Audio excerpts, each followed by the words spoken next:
Hello everyone, welcome to Explore Academy. आज हम discuss करेंगे सीटीईटी इंट्रोडक्शन के अकॉर्डिंग। और ये वीडियो जो है, अगर आपका डीएड अभी डीएड को अकॉर्डिंगली उसके नेम जो है according to the teachers training education के थ्रू उसको चेंजेस किए गए हैं अलग अलग नाम से, लेकिन नॉर्मली हम उसको अभी भी जो है प्राइमरी टीचर के लिए जो क्वालिफिकेशन है उसको डीएड से ही जानते हैं। ठीक है, आप में से कई लोग उसको डीटीएड और अभी जो करंट में चल रहा है डीएलएड इस नाम से जानते होंगे। ठीक है, अनदर फॉर्म बीटीसी वगैरह है उसका। इसके अलावा ये तो डिप्लोमा कोर्सेस है। ठीक है, दिस इज द डिप्लोमा, ये डिग्री नहीं है, ये आपका डिप्लोमा सर्टिफिकेट कोर्स है, डिप्लोमा सर्टिफिकेट कोर्स। और ये नॉर्मली प्राइमरी टीचर के लिए जो है कैंडिडेट ये कोर्स करते हैं। प्राइमरी टीचर मतलब हमारा 1st to 5th स्टैंडर्ड में टीचिंग के लिए। ठीक है, यहाँ पर इस वीडियो में हम पूरा डिटेल इसके लिए पूरा डिटेल कवर अप करेंगे सीटीईटी का, और आपका जो क्वालिफिकेशन है उसको भी एकदम क्लियर करेंगे। ठीक है, तो जैसा कि मैंने बताया डीएड का जो हमारा डिप्लोमा है, डिप्लोमा सर्टिफिकेट रहता है primary teacher 1st to 5th के लिए। तो ये वीडियो उनके लिए इम्पोर्टेंट रहेगा। ठीक है, क्योंकि पहले हमको वीडियो बैकग्राउंड जानना भी ज़रूरी है। अभी मैं यहाँ पर एग्ज़ाम के बारे में डिस्कस कर रहा हूँ, लेकिन वो एग्ज़ाम किसके लिए बेनिफिट है। अभी आप में से ये भी हो सकता है कि जो कई कैंडिडेट वीडियो वगैरह देख रहे होंगे उनका डीएड वगैरह ना हुआ हो, डीटीएड ना हुआ हो, टीचर बैकग्राउंड से ही उनका रिलेशन ना हो, तो फिर उनके लिए ये वीडियो क्यों इम्पोर्टेंट है। अगर उनके कोई रिलेटिव, उनके कोई फ्रेंड्स वगैरह जो टीचर बैकग्राउंड से कनेक्टेड है, ठीक है, उनके मतलब अगर उनका बेटे वगैरह है, ठीक है, उनकी बेटी वगैरह है, या कोई उनकी बहन है, जो भी है रिलेटिव वगैरह, तो टीचर बैकग्राउंड के लिए ये वीडियो बहुत इंपॉर्टेंट है। ठीक है, प्राइमरी टीचर के लिए आप डिप्लोमा कोर्स करते हैं नॉर्मली, और ये जो आपका डिप्लोमा कोर्स है इसका आपका मिनिमम एलिजिबिलिटी 12th पास होना चाहिए। ठीक है, डिप्लोमा कोर्स करने के लिए एलिजिबिलिटी क्या है आपका, ये एलिजिबिलिटी मिनिमम आपका 12th पास तो भी होना चाहिए ना। 10 पास का आप ये डिप्लोमा नहीं कर सकते। कुछ कोर्सेस डिप्लोमा वगैरह है जो 10 पास पे भी होते हैं, पॉलिटेक्निक वगैरह का, वो हमारा एक सेपरेट वीडियो रहेगा। तो एक बात तो ये आपको क्लियर हो गया होगा। ठीक है, लेकिन इनके लिए ये बेनिफिट है, ऐसे कैंडिडेट जो डीएड वगैरह कर रहे हैं उनके लिए भी, जो अपीयर्ड है ना उनके लिए भी इम्पोर्टेंट है। ठीक है, क्योंकि पहले ऐसा होता था कि वहाँ पे डीएड डीएलएड कंप्लीट करके ही हम एग्ज़ाम के लिए फॉर्म फिल कर सकते थे, लेकिन अभी उसका परिविधान, उसका अभी नॉर्म्स चेंज हो गए हैं। अगर आप देखिए यहाँ पर, अभी मैं इसी की बात करता हूँ डीएलएड, क्योंकि अभी इसी नाम से चल रहा है डीएड जो है। अगर आप डीएलएड 1st ईयर अपीयर्ड भी है, क्या बता रहा हूँ, अगर आप डीएलएड 1st ईयर अपीयर्ड भी है तो भी आप ये एग्जाम दे सकते हैं ना। पहले कैसा था, ये फाइनल ईयर, क्योंकि डीएड तो 2 साल का ही रहता है ना, डीएड जो है हमारा 2 ईयर का ही है। पहले ऐसा था कि जब अगर आपका फाइनल ईयर अपीयर्ड है, ठीक है, मतलब आपका फाइनल ईयर का रिजल्ट तो नहीं आया, तब आप ये एग्जाम दे सकते थे गवर्नमेंट का, जो गवर्नमेंट टीचर बनने के लिए जो एग्जाम होता है सीटीईटी का। ठीक है, लेकिन अभी इसका परिविधान चेंज हो गया। अगर आप 1st ईयर में ही है और आपका पता है कि आपका रिजल्ट अभी ये टाइम पे आने वाला है, तो हम वहाँ पर उसका पासिंग ईयर फॉर्म के अंदर फिल कर सकते हैं। ठीक है, तो एक बहुत अच्छा अपॉर्चुनिटी है कि आपको यहाँ से मतलब अपॉर्चुनिटी दिया जा रहा है एग्ज़ाम देने के लिए। तो फर्स्ट कंडीशन आपको क्लियर हो गई। ठीक है, डीएलएड डीटीएड वगैरह वाले। अभी सेकंड कंडीशन में, ये तो था हमारा डिप्लोमा, सेकंड कंडीशन में आते हैं हमारे डिग्री होल्डर। ठीक है, तो मैंने पहले क्वालिफिकेशन को ना अच्छे से क्लियर कर देता हूँ, उसके बाद फिर मैं एग्जाम को फोकस करूँगा। तो आप भी बोलेंगे कि हमारा टाइम वेस्ट हो जाएगा, सर ने तो क्वालिफिकेशन के बारे में पहले बताया ही नहीं।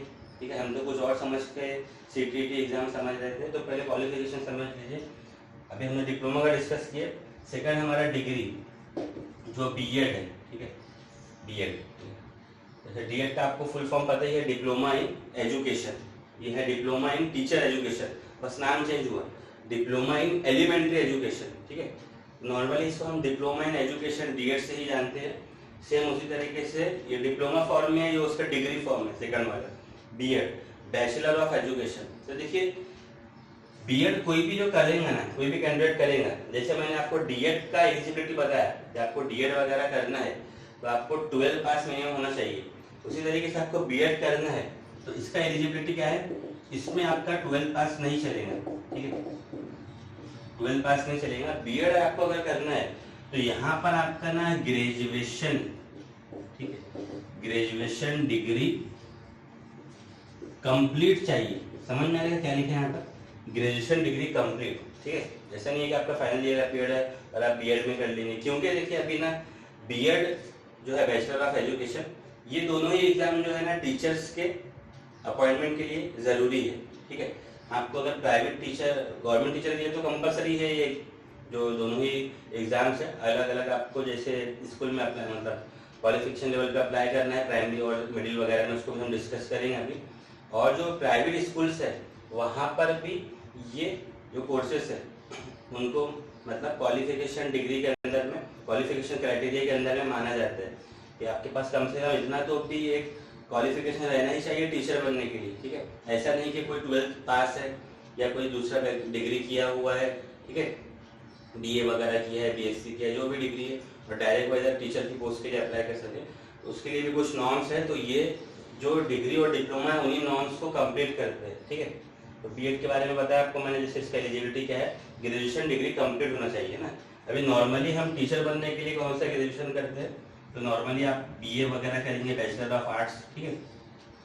इसमें आपके 5 सब्जेक्ट रहते हैं, बीए हो गया हमारा, फिर बीएससी होता है, ठीक है, बैचलर ऑफ साइंस, इसके थ्रू आप साइंस और मैथमेटिक्स पढ़ा सकते हैं स्कूल लेवल पर। बीए के थ्रू आप जो है सोशल साइंस जो रहता है, ठीक है, वो सब्जेक्ट पढ़ा सकते हैं। जो लैंग्वेजेस रहती है, तो थर्ड लैंग्वेज फार्मूला हमारे इंडिया में अप्लाइकेबल है ना, फर्स्ट सेकंड थर्ड लैंग्वेज, वो लैंग्वेज आपको पढ़ा सकते हैं, ठीक है। कुछ स्टूडेंट यहाँ पर बीकॉम भी करते हैं, बैचलर ऑफ कॉमर्स, ठीक है, तो बीकॉम भी आप कर सकते हैं। तो कॉमर्स के भी सब्जेक्ट्स रहते हैं स्कूल लेवल पर, तो वहाँ पे, और कॉमर्स के साथ में हमारा मतलब कुछ जो सब्जेक्ट्स है वो बीए के कुछ कॉमन सब्जेक्ट रहते हैं, तो आप वहाँ पे वो सब्जेक्ट वगैरह को टीच कर सकते हैं। तो नॉर्मली ये 3 डिग्री ही हम लोग टीचर प्रोफाइल के लिए करते हैं और उसके बाद में बीएड करते हैं, ठीक है। तो जैसे कि मैंने आपको पहले क्वालिफिकेशन क्राइटेरिया तो टोटली क्लियर कर दिया कि अगर आपको जैसे डीएलएड वगैरह डीटीएड करना है तो आप जो है डायरेक्ट 12 पास है, 12 पास होना जरूरी है, उसके बाद डायरेक्ट आप इसमें एडमिशन ले सकते हैं। अभी बीएड करने के लिए आप जैसे ग्रेजुएशन पास है तो क्या डायरेक्ट बीएड कर सकते हैं, तो बीएड के लिए भी ना गवर्नमेंट की तरफ से एग्जाम इंट्रोड्यूस किया गया है, इसको हम बीएड सीईटी बोलते हैं। देखिए ये थोड़ा एग्जाम वगैरह के अच्छे तरीके से समझिएगा, सीटीईटी और सीईटी, अगर मैं यहाँ से टी हटा दूँ तो ये भी बन जाएगा सीईटी, तो कई स्टूडेंट को बहुत कंफ्यूजिंग रहता है, ठीक है। अभी ये बीएड सीईटी क्या है, ये एक्चुअल में जो सीईटी है ना, सीईटी इसको हम नॉर्मली बोलते हैं कॉमन इंटरेस्ट टेस्ट, ठीक है। सीईटी मीन्स आपका कॉमन इंटरेस्ट टेस्ट, ठीक है, कॉमन इंटरेस्ट टेस्ट। अभी ये जो सीईटी है ना, इसके पहले आप जो भी डिग्री का नाम लेंगे वो उसके लिए इंटरेस्ट टेस्ट बन जाएगा, समझ में आएगा। सीईटी तो कॉमन इंटरेस्ट टेस्ट है, ठीक है, और यहाँ पे कोई पर्टिकुलर नाम बताया नहीं है, लेकिन उसके पहले हम जो डिग्री का नाम लेंगे वो उसके लिए सीईटी बन जाएगा, जैसे बीएड सीईटी, ऐसे एक आता है आपका, ठीक है, यहाँ मैं लिख देता हूँ एलएलबी सीईटी। एलएलबी यानी लॉ का आपको डिग्री चाहिए, तो उसके लिए आपको ये सीईटी करना पड़ेगा। ऐसे डिफरेंट बैकग्राउंड के सीईटी वगैरह आते हैं, अभी खैर हमको उसको डिस्कस नहीं करने के, अभी जो हमारा मेन फोकस है बीएड सीईटी। तो आपका अगर ग्रेजुएशन डिग्री कंप्लीट है ना, बीए बीएससी या बीकॉम में, और आपको टीचिंग प्रोफाइल में आगे अपना करियर परस्यू करना है, तो आपको ग्रेजुएशन डिग्री कंप्लीट है तो फिर आपको बीएड करना जरूरी रहेगा।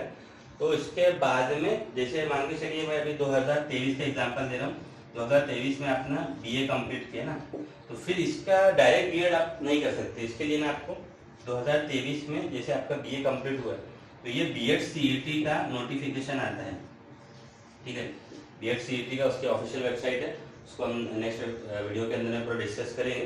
तो वहाँ पे आपको ना बीएड सीईटी का गूगल पे भी सिंपल फॉर्म टाइप करोगे बीएड सीईटी 2023, ठीक है, वहाँ पे अपडेट आपको मिल जाएगा फॉर्म वगैरह से रिलेटेड। ये आपको एग्जाम देना जरूरी है, ठीक है, ये क्वालिफाइंग एग्जाम है, बीएड सीईटी जो है ना एक क्वालिफाइंग एग्जाम है, ठीक है।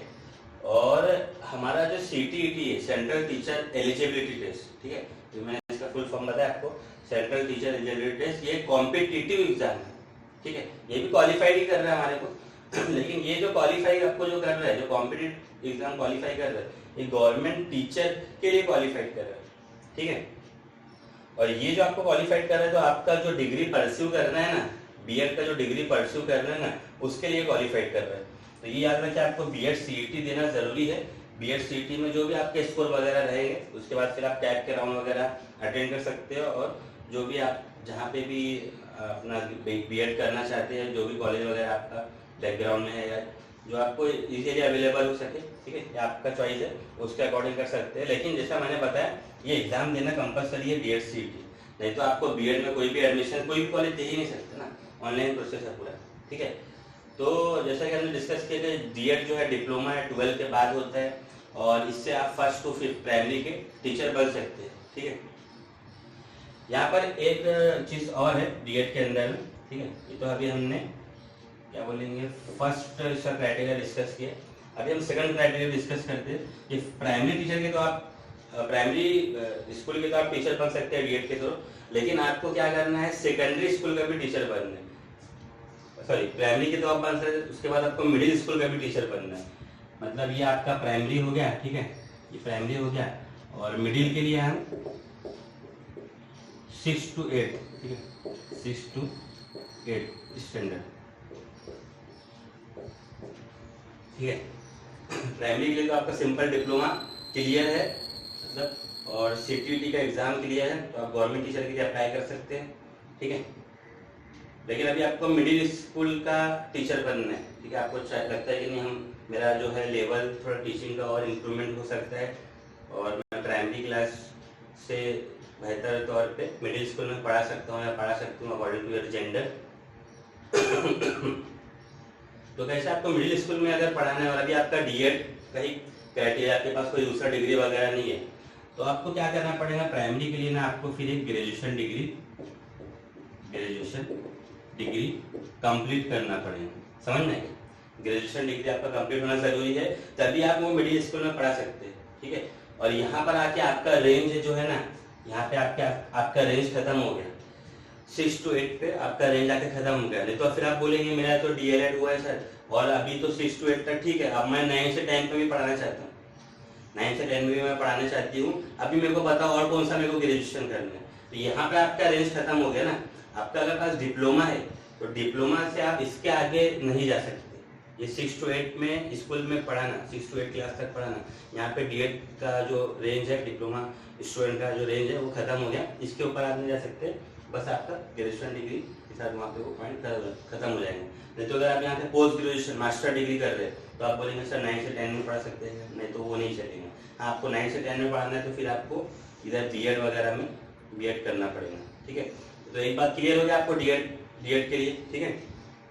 बहुत शॉर्ट में मैंने थोड़ा एक्सप्लेन किया है, एलिजिबिलिटी आपको बताया, ठीक है। 2 कंडीशन बताया आपका डीएड के साथ में कि अगर आपका ठीक है 1st to 5th स्टैंडर्ड में पढ़ाना है तो आपको डीएड पास करना जरूरी है, ठीक है। अभी जो फाइनल ईयर अपडेट जो मैंने बताया ना, वो सीटीईटी एग्जाम के लिए बताया, ठीक है। सीटीईटी एग्जाम को अभी हम थोड़ा बाद में डिस्कस करेंगे, क्योंकि पहले इसको कर लेते हैं। यहाँ पर आपको आपका 1st to 5th स्टैंडर्ड में पढ़ाना है तो आपका जो है ना डीएड क्या होना चाहिए, वो कंप्लीट होना चाहिए, ठीक है। और 6 to 8 में पढ़ाना है तो आपका ग्रेजुएशन डिग्री प्लस डीएड तो पहले हो चुका है, ग्रेजुएशन डिग्री भी कंप्लीट होना चाहिए, ठीक है। ये क्राइटेरिया फिक्स हो गया। ये प्राइवेट स्कूल के लिए तो ये क्राइटेरिया लगता ही है उनको, ठीक है। अब गवर्नमेंट स्कूल के अंदर में क्वालिफिकेशन के साथ साथ उन्होंने एग्जाम को भी इंट्रोड्यूस किया है, ठीक है। अब बात करते हैं बीएड के बारे में, ठीक है। मैं कोशिश करूंगा थोड़ा शॉर्ट में इसको डिस्कस करें, क्योंकि हमको मेन सीटीईटी पे फोकस करना है, थोड़ा वीडियो बड़ा ना हो जाए। थोड़ा एक बेसिक मैंने इंट्रोडक्शन के तौर पर लिया है। तो देखिए बीएड है आपका, जैसे मैंने बताया, तो बीएड जो होता है तो कोई तो भी ग्रेजुएशन डिग्री के बाद होता है ना, तो बीएड से आप कहाँ तक पढ़ा सकते हैं। फर्स्ट वाला पॉइंट देखिए, बीएड से आप पढ़ा सकते हैं 1st to 5th में, ठीक है, 1st to 5th में पढ़ा सकते हैं। Second number 1st to 5th मतलब प्राइमरी। अभी बीच में गवर्नमेंट की तरफ से कुछ इसका रूल्स रेगुलेशन थोड़े चेंज होते रहते हैं कि पहले प्राइमरी के लिए ना बीएड कैंडिडेट को एलिजिबल नहीं बताया गया था। क्यों? क्योंकि जो प्राइमरी स्कूल में जो टीचिंग होता है उसका क्राइटेरिया वगैरह डीएड डिप्लोमा के अंदर में जो है ना बहुत अच्छे तरीके से फोकस किया गया, उसको बताया गया था। लेकिन कैसे कैंडिडेट वगैरह अवेलेबल नहीं थे उतने ज़्यादा डीएड किए हुए, जो क्वालिफाइड हो, जो मतलब एग्जाम वगैरह भी पास किए हो गवर्नमेंट के सीटीईटी का, तो वहाँ पे इनको भी चांस दिया गया और अभी भी चांस है। जो बीएड वाले कैंडिडेट है ना, वो भी प्राइमरी क्लास के अंदर में पढ़ा सकते हैं, ठीक है। उनको ना साथ में एक ब्रिज कोर्स, ये गवर्नमेंट की तरफ से इंट्रोड्यूस किया गया था, ब्रिज कोर्स, ठीक है। ये आप सर्च करोगे गूगल पे, क्योंकि मैं अगर हर चीज़ का डिटेल दूंगा तो हम मेन मुद्दे से हम हट जाएंगे ना। तो आपको बस एक ब्रिज कोर्स करना जरूरी है, तभी आप उसको पढ़ा सकते हैं। और अगर आपका गवर्नमेंट जॉब लग जा रहा है, उसके बाद में भी ब्रिज कोर्स कर सकते हैं, ठीक है। बीएड होने के बाद में भी ब्रिज कोर्स कर सकते हैं। इसके अलग अलग ऑप्शन है ऑनलाइन ऑफलाइन मोड में। तो आपका बीएड क्लियर हो गया प्राइमरी के लिए, प्लस आप 6 to 8 यहाँ के लिए तो आप बिल्कुल एलिजिबल ही हो ना बीएड में, क्योंकि आपने ऑलरेडी ग्रेजुएशन डिग्री तो करे ही हो ना। तो 6 to 8 यानी मिडिल के अंदर में भी आप यहाँ पर पढ़ा सकते हो, ठीक है। फिर थर्ड नंबर का जो प्रोफाइल है आपका, थर्ड नंबर का 9 to 10, ठीक है, 9 to 10 में भी आप पढ़ा सकते हो, ठीक है, क्योंकि आपका बीएड हुआ है, क्लियर है, आपका ग्रेजुएशन डिग्री हुआ है, उसके बाद ही बीएड हुआ ना। तो 9 से 10 के लिए आपको सिर्फ ग्रेजुएशन डिग्री ही लगता है, उसको भी आप डायरेक्टली पढ़ा सकते हो, ठीक है। अभी देखिए जो फर्स्ट स्टार्टिंग का जो 2 क्राइटेरिया है, फर्स्ट और सेकंड, मतलब प्राइमरी और मिडिल क्लास, यहाँ पे पढ़ाने के लिए ना आपको ये सीटीईटी का एग्जाम है। अभी करंटली 9 से 10 के लिए कोई सीटीईटी का एग्जाम अवेलेबल नहीं है। उन्होंने न्यू एजुकेशन पॉलिसी के अंदर में रिजोल्यूशन दिया है उसका, लेकिन अभी उसको प्रोसेस में ना। तो 9 से 10 इसमें आप पढ़ा सकते हैं, ठीक है। यहाँ पर आपका जो क्या बोलेंगे लिमिट है वो खत्म हो जाएगा बीएड वालों का, बस 9 से 10 तक ही पढ़ा सकते हो, ठीक है। अगर आपको समझ लीजिए 4th नंबर पे मैं थोड़ा शॉर्ट में बता देता हूँ, यहाँ पर 11 to 12 में भी अगर आपको टीचिंग करना है तो यहाँ पर आपको ना बीएड तो कंपलसरी है, वो तो अपन ऑलरेडी कर चुके हैं ना। यहाँ पे आपको क्या बोलेंगे हम, जो मास्टर डिग्री है, मास्टर डिग्री, ठीक है, इसको हम पोस्ट ग्रेजुएशन बोलते हैं। क्लियर है क्या, मास्टर डिग्री, ठीक है। थोड़ा एक साथ मैंने बहुत सारी चीज़ें लिख दिया है, कोशिश करिए थोड़ा समझने का उसको। तो 11 से 12 में अगर आपको टीचिंग करना है तो आप लोगों को मास्टर डिग्री है, ठीक है, एमए, एमएससी, एमकॉम वगैरह वो होना ज़रूरी है। उस तरीके से आप उसको 11-12 में भी पढ़ा सकते हैं, ठीक है। तो नॉर्मली आपको समझ में आ गया होगा इसका डीएड और बीएड जो डिप्लोमा और डिग्री कोर्सेज है उसका क्या बेनिफिट है। अब डायरेक्ट हम अपने एग्जाम को डिस्कस करते हैं। तो पहली बात तो आपको अभी क्लियर हो गया होगा, ये जो सीटीईटी का इंट्रोडक्शन वीडियो है किसके लिए है, जो डीएड कैंडिडेट है, ठीक है, और जो बीएड कैंडिडेट है, जो गवर्नमेंट टीचर बनना के लिए मतलब इंटरेस्टेड है उनके लिए, अगर आपके कोई रिलेटिव वगैरह में इससे कनेक्टेड होंगे, ठीक है। इसको अभी मिटा देते हैं और जो हमारा मेन इंट्रोडक्शन है सीटीईटी का उसको स्टार्ट करते हैं।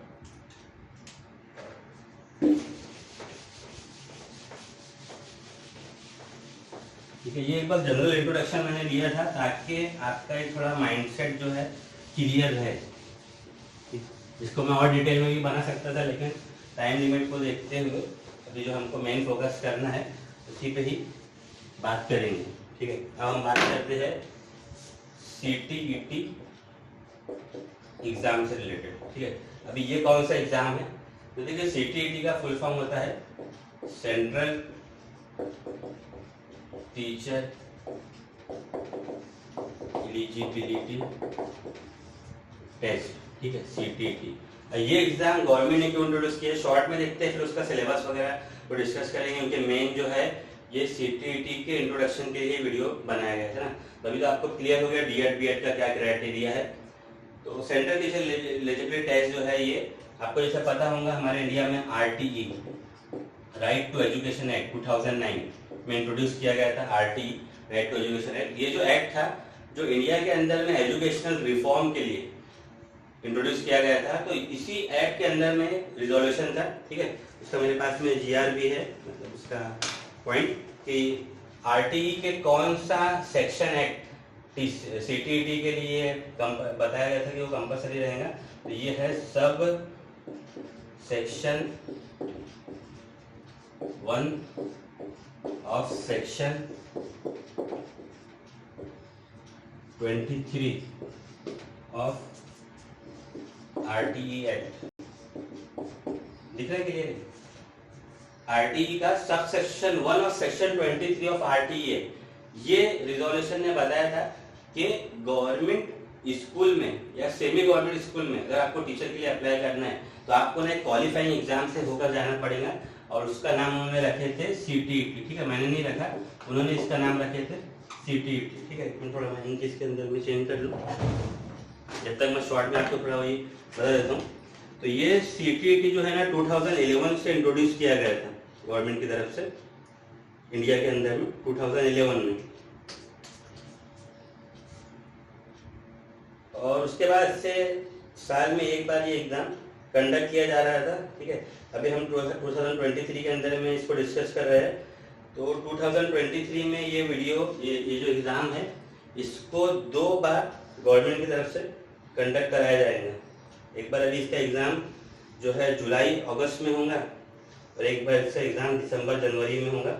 ऐसा सेम जो है 2019 में हो चुका है, ठीक है। नॉर्मली तो साल में एक ही बार होता है एग्ज़ाम ये, लेकिन अभी तो गवर्नमेंट ने बताया, इसके पहले भी बताया था कि 2 बार कंडक्ट कराया जाएंगे, लेकिन फिर कैसा उसके बाद से कोरोना वायरस वगैरह आ गया, बहुत सारे कुछ इशू हो गए थे, तो वो उसका पॉइंट हो गया था, ठीक है। ठीक है, तो ये CTET का ये मतलब रूल के अकॉर्डिंग लिया गया था। जब आगे बढ़ते हैं इसके अंदर में,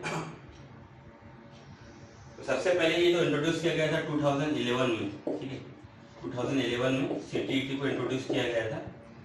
और ये एग्ज़ाम जैसे मैंने आपको बता दिया ना कि आपको जैसे प्राइमरी क्लास है, प्राइमरी क्लास मतलब 1st to 5th और मिडिल क्लास 6 to 8 यहाँ पे टीचिंग के लिए कंपलसरी है, ठीक है, क्योंकि 1st to 8 तक गवर्नमेंट ने free and compulsory education provide करने के लिए बताया है, और वो ये एग्जाम इसी के अंदर ही आते हैं, फ्री एंड कंपलसरी एजुकेशन में। तो प्राइमरी क्लास के लिए क्या क्वालिफिकेशन है, मिडिल क्लास के लिए क्या क्वालिफिकेशन है, ये हमने ऊपर डिस्कस कर लिए, इसके पहले डिस्कस कर लिए। अभी मैं यहाँ पर डिटेल उसको ये नहीं करेंगे, अभी डायरेक्ट हम जो है यहाँ पर ना पेपर को डिस्कस करते हैं, ठीक है। प्राइमरी क्लास में अगर आपको टीचर बनना है, ठीक है, तो यहाँ पर आपको जो है ना CTET का पेपर 1 क्लियर करना होगा, और मिडिल क्लास में अगर आपको टीचर बनना है तो यहाँ पर आपको CTET का पेपर 2 क्लियर करना होगा, ठीक है। तो पहले प्राइमरी क्लास के लिए मैंने आपको बताया आपके यहाँ पे ना DED होना जरूरी है। अगर आप DED फर्स्ट ईयर अपीयर्ड भी हो, ठीक है, फर्स्ट ईयर अपीयर्ड भी हो, सेकंड ईयर अपीयर्ड भी हो, तो भी आप ये एग्जाम दे सकते हो CTET। लेकिन ये याद रखना कि CTET पास करने के बाद DED पास करना भी जरूरी है। ये तो बोलेंगे हम लोग फर्स्ट ईयर में है तो CTET तो पास कर लिए, DED की क्या जरूरत है, DED तो अपना पूरा मेन बेस है ना, उसी के ऊपर तो CTET हो रहा है।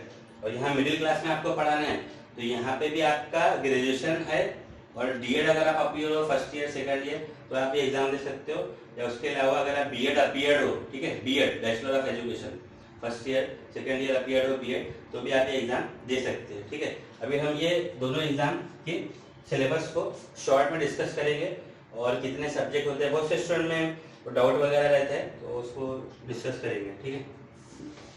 क्लियर हो गई सब बातें, ये परिविधान याद रखिएगा RTE का।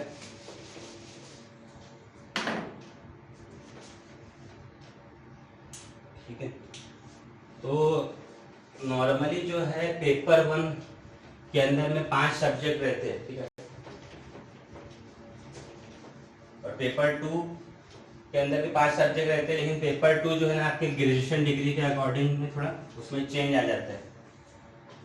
तो उसको मैं शॉर्ट में एक साथ कंपेयर करते हुए डिस्कस करता हूँ। CTET का पेपर 1, ठीक है, और फिर CTET का पेपर 2। देखिए पेपर 1 जो रहता है आपका 1st to 5th स्टैंडर्ड में टीचिंग के लिए रहता है ना, ठीक है। ये मैं पढ़ने के लिए नहीं बोल रहा, तो बोलेंगे सर CTET पास कर लिया 1st to 5th में हम लोग पढ़ेंगे स्टडी करेंगे, या आपको टीचर बनने के लिए ना। और CTET पेपर 2 जो है आपका ये 6th to 8th स्टैंडर्ड में टीचिंग के लिए रहता है, ठीक है। अभी CTET के पेपर 2 को भी ना 2 कैटेगरी में बांटा गया है। CTET का पेपर 2, ठीक है, ये भी आपका 6 to 8th क्लास में टीचर के लिए बनता है ना, ठीक है। ये एग्जाम ही जो है हमारा टीचर के लिए ना, ठीक है, टीचर एग्जाम। अभी जो हम एक्सप्लोर एकेडमी के अंदर CTET एग्जाम को डिस्कस कर रहे हैं, टीचर एग्जाम है। तो अभी देखिए उसको 2 कैटेगरी में क्यों बांटा गया है उसको भी हम डिस्कस करते हैं। तो पेपर 2 यानी आप जैसे देखिए ये जो है ना मिडिल स्कूल है, तो मिडिल स्कूल में ना सब्जेक्ट डिवाइड हो जाते हैं। प्राइमरी स्कूल के अंदर में हम जो बच्चों को पढ़ाते हैं ना, तो वो ऑल सब्जेक्ट रहते हैं। प्राइमरी स्कूल के अंदर आप जाओगे 1st to 5th में तो ऑल सब्जेक्ट रहता है, लेकिन मिडिल स्कूल के अंदर ना सब्जेक्ट डिवाइड हो जाते हैं और वो सब्जेक्ट आपके ग्रेजुएशन डिग्री के अनुसार डिवाइड होता है।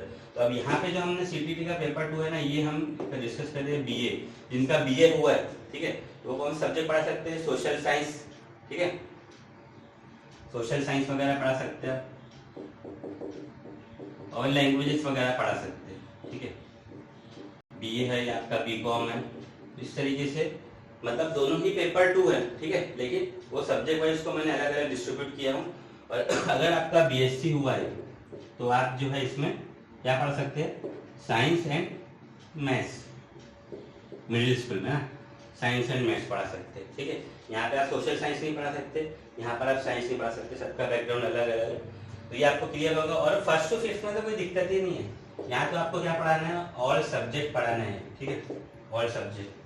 थोड़ा वीडियो बड़ा हो जाएगा लेकिन थोड़ा डिटेल में समझिए उसको, 1 से 2 बार आप देखेंगे तो उसको और थोड़ा अच्छे से क्लियरिटी आएगा, क्योंकि बार बार एक ही टॉपिक के लिए वीडियो बनाना सही नहीं है, क्योंकि मैं हर बार डिफरेंट टॉपिक लेता हूँ, इसलिए एक वीडियो में मैंने अलग अलग पॉइंट कुछ कवर करने का कोशिश किया है, तो ये आपको क्लियर हो गया होगा, ठीक है।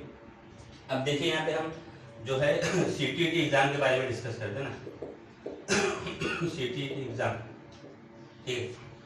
तो यहाँ पे पहले उसके जो है ना हम सिलेबस को तो नहीं बोलेंगे शॉर्ट में, मतलब सिलेबस को डिस्कस करने के लिए मैं दूसरा एक वीडियो बनाऊंगा। अभी हम यहाँ पर जो है ना उसके सब्जेक्ट वगैरह को डिस्कस करते हैं, ठीक है। सीटीटी एग्जाम कोई एग्जाम है तो उसमें सब्जेक्ट रहेंगे ना, और कितने मार्क का सब्जेक्ट रहेगा, ठीक है। तो यहाँ पे आपको टोटल 5 सब्जेक्ट रहते हैं, जैसे मैं आपको यहाँ पे लिख देता हूँ, यहाँ सब्जेक्ट है आपको और यहाँ मार्क्स है, ठीक है। और ये दोनों ही पेपर में, पेपर 1 पेपर 2 के अंदर में ना 3 सब्जेक्ट कॉमन रहते हैं, ठीक है। यहाँ पे भी हम लिख देते हैं सब्जेक्ट मार्क्स, ठीक है, यहाँ पे भी सब्जेक्ट मार्क्स। तो ये बीए और बीएससी के कैंडिडेट को एक साथ ही मैं यहाँ पर समझा दे रहा हूँ, और जिनका पेपर 1 हुआ है तो उनको भी एक साथ ही उनको हम कवर कर लेते हैं, ठीक है। तो सब्जेक्ट को डिस्कस करते हैं। सबसे पहला जो कॉमन सब्जेक्ट है ना उसको डिस्कस करेंगे। फर्स्ट नंबर पे है आपका सीडीपी, इसको मैं चाइल्ड डेवलपमेंट एंड पेडागोजी, ठीक है, इसको हम शॉर्ट में सीडीपी बोलते हैं। देखिए चाइल्ड डेवलपमेंट पेडागोजी जो सब्जेक्ट है ना, ठीक है, 30 मार्क्स के लिए रहता है।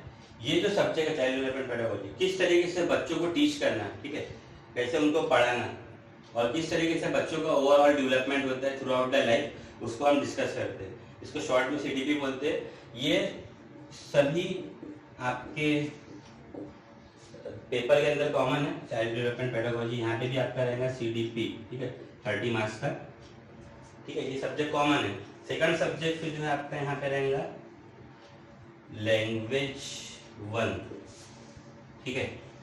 तो लैंग्वेज 1 में आप क्या लेना, जो भी आपका मदर टंग होगा, मदर टंग सबका डिफरेंट होगा ना, क्योंकि हम थ्रू आउट इंडिया की बात कर रहे हैं, और इंडिया के अंदर में सबका मदर टंग अलग अलग हो सकता है, ठीक है। किसी का मदर टंग इंग्लिश होगा, किसी का मदर टंग हिंदी होगा, किसी का मदर टंग उर्दू होगा। आप जो भी स्कूल वगैरह में एडमिशन ले रहे हैं, 10th क्लास की मार्कशीट देखना आपकी, मैं बस सिंपल बता रहा हूँ। 10th क्लास की मार्कशीट में ऊपर में जो आपका लैंग्वेज 1 करके लिखा होगा, ठीक है, लैंग्वेज 1, वो आपको मदर टंग के तौर पर ले सकते हैं। तो मदर टंग ही आप लेना लैंग्वेज 1 में, 2 लैंग्वेज रहती है ना, तो लैंग्वेज 1 में आप अपनी मदर टंग ले लेंगे, ठीक है। जैसे अगर मैं अपनी बात करूँ, मेरा मदर टंग उर्दू है तो मैं उर्दू ले लूँगा, मेरा मदर टंग हिंदी है तो मैं हिंदी ले लूँगा, ठीक है। शॉर्ट में इसको मैं यहाँ पे बोल देता हूँ मदर टंग। आप लैंग्वेज 1 में क्या लेंगे, मदर टंग। ये भी आपका 30 मार्क का। सेम यहाँ पर भी यही सब्जेक्ट रहेगा आपका लैंग्वेज 1, क्या लेना है यहाँ पे भी आपको मदर टंग, आपका मदर टंग ये लेना है, कितने मार्क का रहेगा, ये भी 30 मार्क का। सेम यहाँ पर भी लैंग्वेज 1 क्या रहेगा आपका, ये मदर टंग,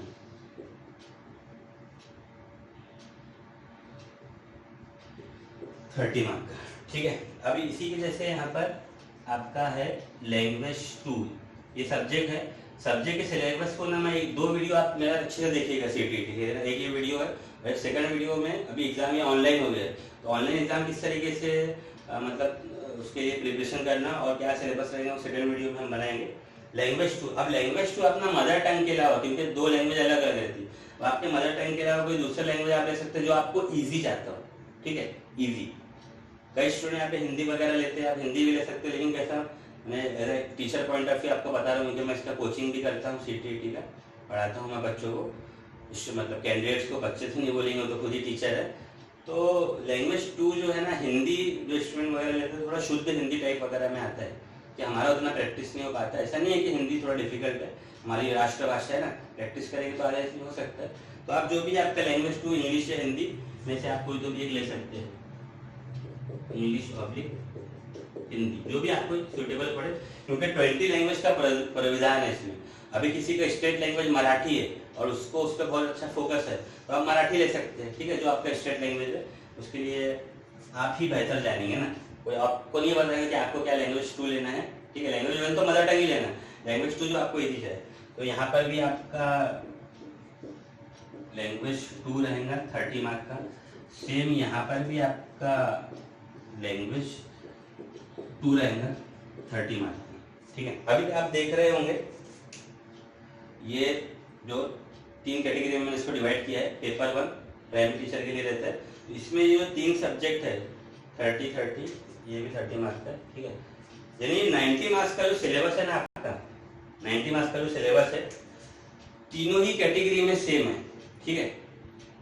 जो प्राइमरी स्कूल के लिए टीचर बन रहे हैं उनको भी ये 3 सब्जेक्ट पढ़ना है, और आपका जो मतलब मिडिल स्कूल के अंदर जो BA BCom वाले कैंडिडेट है उनको भी 3 सब्जेक्ट पढ़ना है, BSc वालों को भी 3 सब्जेक्ट पढ़ना है। 3 सब्जेक्ट तो कॉमन ही है, ठीक है। इसके बाद के जो सब्जेक्ट है उनमें क्राइटेरिया थोड़ा चेंज होता है।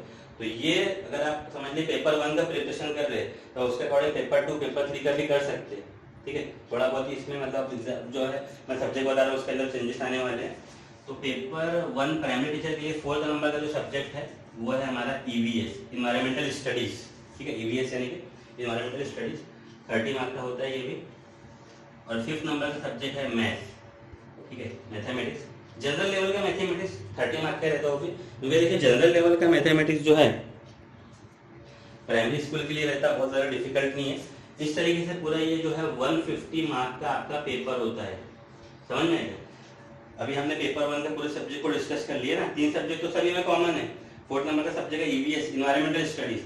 अभी देखो 1st to 5th में 1st 2nd के अंदर अगर मैं बात करूँ 1st 2nd क्लास में, तो EVS नाम से कोई अलग से सिलेबस वगैरह नहीं बनाया CBSE ने। कुछ प्राइवेट स्कूल वगैरह रखते हैं लेकिन अलग से CBSE ने नहीं दिया है।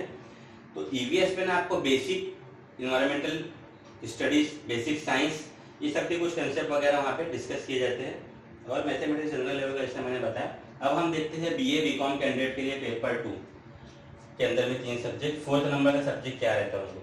तो देखिए 4th नंबर का जो सब्जेक्ट है, अभी ये BCom BA कैंडिडेट है, इनको मैथ्स से कोई डील नहीं करना है आगे मिडिल स्कूल में, तो इनको मैथ्स रखा ही नहीं गया। इनको जो है ना सोशल साइंस है, सोशल साइंस, और कितने मार्क का है, 60 मार्क का ना, 30 मार्क का भी नहीं। सोशल साइंस में मतलब आपका ना हिस्ट्री, सिविक्स, ज्योग्राफी, पॉलिटिकल सब कुछ इंक्लूड आ गया, समझ में आएगा। हिस्ट्री, सिविक्स, ज्योग्राफी, पॉलिटिकल, तो ये आपका 60 मार्क्स का पूरा रख दिया गया है। यहाँ पे मैथ्स से आपको मतलब राहत मिल गई इनको, BA BCom कैंडिडेट को, और ये भी 150 मार्क का पेपर है, ठीक है। अब हम इसको डिस्कस करते हैं, हमारा क्या है, जो BSc कैंडिडेट है, BSc कैंडिडेट है तो उनमें तो मैथ्स रहेंगे, तो इनका 4th नंबर का सब्जेक्ट है इनका मैथ्स, ठीक है 30 मार्क्स का, और 5th नंबर का सब्जेक्ट है साइंस 30 मार्क्स का। तो ऐसे करके 150 मार्क्स का इनका सिलेबस है, सभी का 150 मार्क्स का ही पेपर होता है, ठीक है। तो मुझे लगता है कि आप यहाँ पर माइंडसेट आपको थोड़ा क्लियर हो गया होगा। ये 3 सब्जेक्ट तो सभी के अंदर में कॉमन है, ठीक है। 4th और 5th नंबर का सब्जेक्ट यहाँ पे चेंज हुआ पेपर 1 के अंदर, EVS और मैथमेटिक्स, बहुत सिंपल। अगर BA BCom कैंडिडेट है पेपर 2 के, उनको बस 4th नंबर का एक ही सब्जेक्ट पढ़ना है, इनको टोटल 40 सब्जेक्ट है। सोशल साइंस पूरा 60 मार्क का आ गया, और हमारे BSc कैंडिडेट्स को जो मैथ्स 30 मार्क का और साइंस 30 मार्क का। लेकिन एक बात याद रखना, यहाँ पे जो मैथ्स है और यहाँ जो मैथ्स है, दोनों का सिलेबस टोटली अलग है। तो आप बोलेंगे सर दोनों में मैथ्स तो कॉमन दिख रहा है, ठीक है। देखो लैंग्वेज 1 इधर में दोनों में कॉमन है। अगर आपने वहाँ भी लैंग्वेज 1 आपका मदर टंग जो भी होगा हिंदी लिए, यहाँ भी लैंग्वेज 1 हिंदी लिए, तो वो सिलेबस आपका कॉमन रहेगा। लेकिन वो मैथ्स और ये मैथ्स में डिफरेंस है, ठीक है, तो वो उसका आपको अलग ही स्टडी करना पड़ेगा, ठीक है। अभी हम शॉर्ट में जो है इसका पासिंग क्राइटेरिया वगैरह डिस्कस कर लेते हैं। तो आई होप मेरे को मुझे लगता है कि आपको ये आइडिया मेथोडोलॉजी समझ आया होगा। तो अभी वीडियो को ज़्यादा बड़ा ना करते हुए पासिंग क्राइटेरिया डिस्कस करना बहुत ज़रूरी है, क्योंकि अगर हम लोग पास ही नहीं होंगे, ठीक है, क्योंकि इसका जो रिजल्ट है सीटीईटी का ऑल ओवर इंडिया में पासिंग परसेंटेज क्राइटेरिया में अगर मैं देखूं तो बहुत कम लगता है, ठीक है, इसलिए उसको अच्छी तरीके से कवर करना बहुत ज़रूरी है पासिंग क्राइटेरिया को। तो अभी देखिए, जैसे मैं ना सीटीईटी के पेपर 1 के पासिंग क्राइटेरिया को डिस्कस कर रहा हूँ ना, आप पेपर 2 वगैरह के लिए भी उसको समझ सकते हैं, ठीक है, पासिंग स्ट्रक्चर बोल सकते हैं, पासिंग क्राइटेरिया जो भी आपको, क्योंकि मैं हर बार पेपर 2 के लिए एक ही बात को डिस्कस करूँ तो वो समझ में नहीं आता, क्योंकि यहाँ पर टाइम भी हमको देखने का है और तीनों ही पेपर में, दोनों ही के अंदर में आपके मार्क्स जो है तो कॉमन है, 150 मार्क्स का ही आपका पेपर है, ठीक है। तो आपका पासिंग क्राइटेरिया, पासिंग स्ट्रक्चर क्या है, अगर आपका जनरल कैटेगरी है, ठीक है, जनरल जिसको हम ओपन कैटेगरी वगैरह भी बोलते हैं, तो यहाँ पे अगर आपको सीटीईटी एग्जाम को क्वालिफाई करना है ना, क्वालिफाई क्यों कर रहे हैं, गवर्नमेंट टीचर बनना है, जबरदस्ती तो नहीं कर रहे ना, तो आपको कितना मार्क्स चाहिए, यहाँ पर 90 मार्क्स चाहिए, कितने में से, 150 में से, ठीक है। और अगर आपका ओबीसी, एससी, एसटी, ये अगर आपका कैटेगरी है ओबीसी, एससी, एसटी कैटेगरी, तो आपको कितना मार्क्स चाहिए, यहाँ पर 83 चाहिए 150 मार्क्स में, 150 मार्क्स में से 83 पासिंग चाहिए, ठीक है। तो ये आपका जो सीटीईटी का पेपर होता है आपको क्लियर हो गया, 150 मार्क का होता है, और इसका जो टाइम ड्यूरेशन रहता है, टाइम ड्यूरेशन ये रहता है आपका 230 आवर का, ठीक है, 230 आवर का टाइम ड्यूरेशन रहता है। और अभी 2021 से ये एग्जाम जो है ना ऑनलाइन मोड में आ गया है, ठीक है।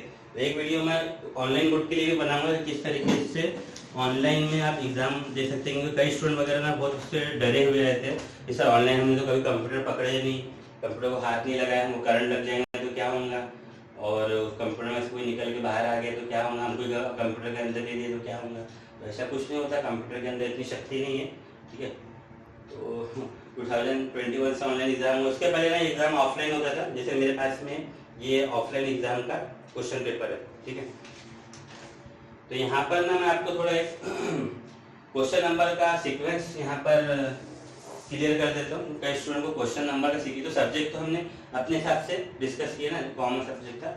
अब क्वेश्चन नंबर 1 से लेके 150 तक 150 का क्वेश्चन रहते हैं।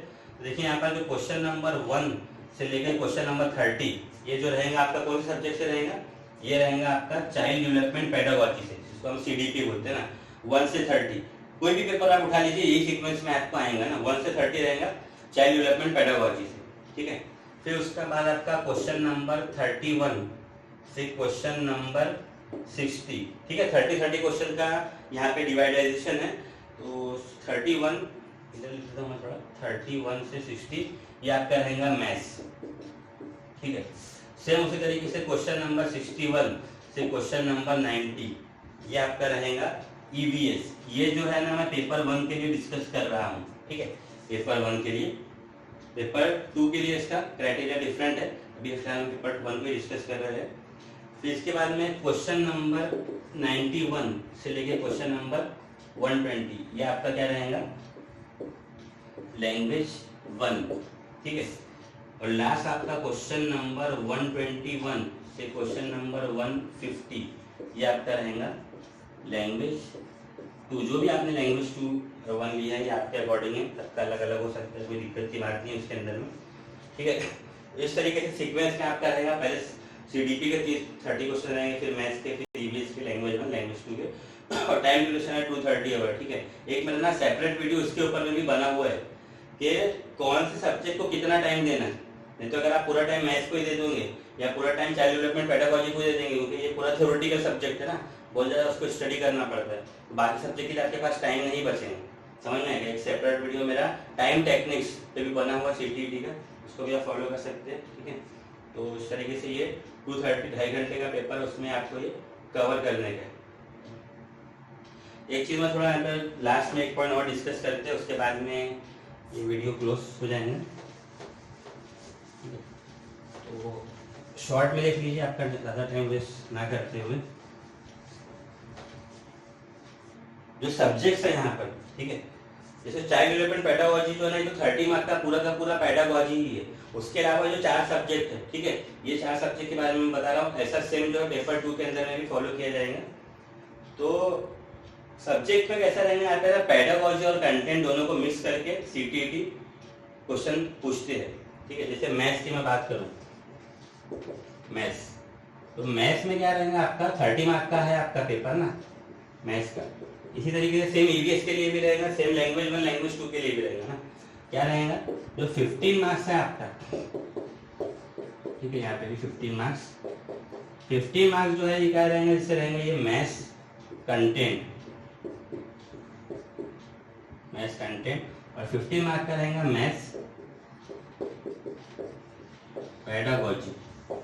मैथ्स कंटेंट यानी सब्जेक्ट, जो भी सब्जेक्ट रहेगा वो सब्जेक्ट का कंटेंट यानी कि जो उसका मेन सब्जेक्ट है, समझ में आएगी, जो मेन मैथमेटिक्स है ना, मेन सब्जेक्ट जो है मेन मैथमेटिक्स है, उसको हम बोलेंगे कंटेंट। और 15 मार्क का क्या रहेगा, वो सब्जेक्ट का पेडागोजी, कि मतलब पेडागोजी यानी क्या होता है, बच्चों को वो सब्जेक्ट किस तरीके से पढ़ाना, मैथ्स पेडागोजी, ठीक है। ये सीबीएसई ने सीटीईटी के जो एग्जाम उन्होंने मतलब इंट्रोड्यूस किया है, एक बहुत अच्छी बात रखा है इसके अंदर, ये पेडागोजी को यहाँ पे इंक्लूड किया गया है। देखिए पेडागोजी जो है ना, आपने ये सिर्फ टीचर लोग ही पढ़ते हैं पेडागोजी, और कोई नहीं पढ़ता। अपने डीएड और बीएड के अंदर में भी पढ़ा होगा पेडागोजी। कोई भी ग्रेजुएशन कोर्स में, कोई डिप्लोमा कोर्स में पेडागोजी नहीं सिखाते हैं, सिवाय डीएड और बीएड का जो आपका कोर्सेज है उसके अंदर में। तो वो ही चीज़ को यहाँ पे उन्होंने इम्प्लीमेंट किया है कि आपको पढ़ाने का तरीका भी तो आना चाहिए ना बच्चों को, पेडागोजी, ठीक है। तो ये मैथ्स के लिए फॉलो करेंगे। जैसे अगर ईवीएस है तो ईवीएस 15 मार्क का मेन ईवीएस कंटेंट रहेगा, साइंस वगैरह के इन्वायरमेंट के उसमें कंसेप्ट रहेंगे, और 15 मार्क का रहेगा ईवीएस पेडागोजी, किस तरीके से ईवीएस पढ़ा रहा है। सेम उसी तरीके से लैंग्वेज 1 लैंग्वेज 2 को भी फॉलो किया जाएगा।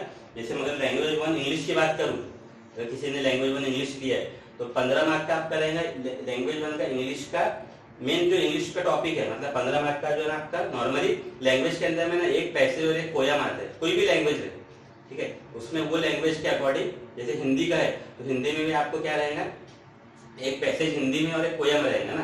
पैसेज से 9 क्वेश्चन आते हैं, पोयम से 6 क्वेश्चन आते हैं, ऐसे करके टोटल 15 क्वेश्चन रहते हैं लैंग्वेज के अंदर में, लैंग्वेज कंटेंट में।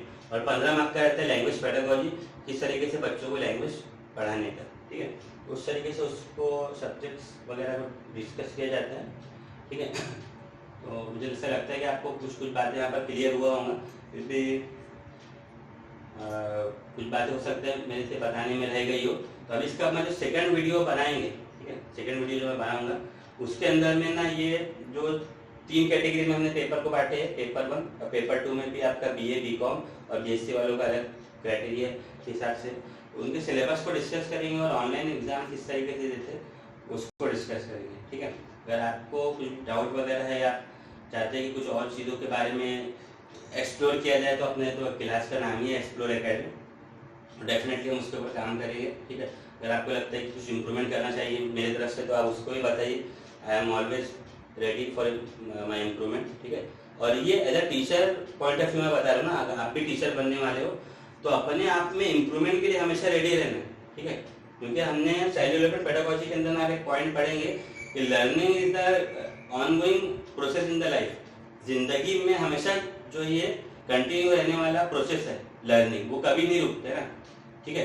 कोई बोलेगा कि मैं तो स्कूल टॉप किया है, मैं तो गोल्ड मेडलिस्ट हूँ, ठीक है, मेरे पास में तो इतना पैसों की जॉब है, तो उसका उस बाद में जो है लर्निंग कंटिन्यू रहता है, ठीक है। ज़्यादातर टीचर ये समझते हैं कि हमारा काम है बच्चों को पढ़ाना, हमको पढ़ाना किसी का काम नहीं है। देखो लर्निंग जो है ना, जैसे मैंने बताया थ्रू आउट लाइफ चलता रहता है, और टीचर को तो बिल्कुल अपने आप में इम्प्रूवमेंट के लिए रेडी रहना ही चाहिए, ठीक है। आप इम्प्रूवमेंट वगैरह तो आप मुझे बताइए, उसको इम्प्रूव किया जाएगा, ठीक है। फिर कंटिन्यू करेंगे हम नेक्स्ट वीडियो में। Thank you.